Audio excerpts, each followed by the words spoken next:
ராஜகோபாலாச்சாரியார் என்று அழைக்கக்கூடிய ராஜாஜி அவர்கள் வந்து எதை தடுத்தார் அப்படின்னு தெரியல. அவர் வந்து சந்தடி சாக்கில் சொல்லிட்டார், ஒரு அரசு விழாவில் அவர் வந்து முன்னாள் முதலமைச்சரை பற்றி அப்படி ஒரு விஷயத்தை சொன்னார்.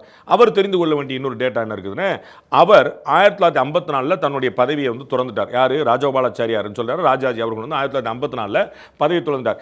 எந்த திமுக எல்லாவற்றையும் செய்கிறது என்று அதே மடியில் தமிழக முதலமைச்சர் முன்னாடி பெருமையாக சொன்னாரோ, அந்த திமுக அதே ராஜகோபாலாச்சாரியாரோட 1967 போட்டிட்டு ஆட்சிக்கே வந்தது.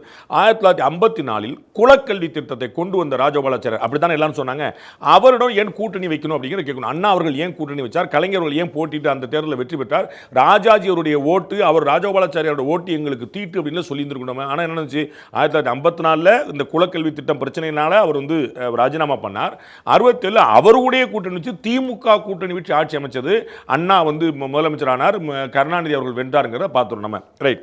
இந்த குலக்கல்வி அப்படிங்கிறது வந்து ஒரே ஆள் வந்து ஒரே விஷயம் தான் செய்யணுமா? அப்படி செய்யக்கூடாது. இல்லை, அது வந்து அவங்க பரம்பரை அதுதான் செய்யணுமா அப்படிங்கிறது செய்யக்கூடாதுதான் இவங்களுடைய விமர்சனம். நம்ம புரிஞ்சுக்கிறோம். ஆனால் திரு குமாரராஜ் அவர்கள் நேரு, இந்திரா, ராஜீவ், சோனியா, ராகுல் இப்படின்னு ஒரே குடும்பத்தை சேர்ந்து அடுத்தடுத்து வர்றாங்களே. நம்ம ஊரில் பார்த்தீங்கன்னா கலைஞர் அவர்கள், ஸ்டாலின், உதயநிதி, இன்பநிதி அப்படின்னு அடுத்தடுத்து ஒரே குடும்பத்தை சேர்ந்து வர்றாங்களே. மாநிலம் முழுக்க வந்து எல்லா மாவட்டத்திலையுமே திமுக சேர்ந்து அடுத்தடுத்து வாரிசு வர்றாங்களே.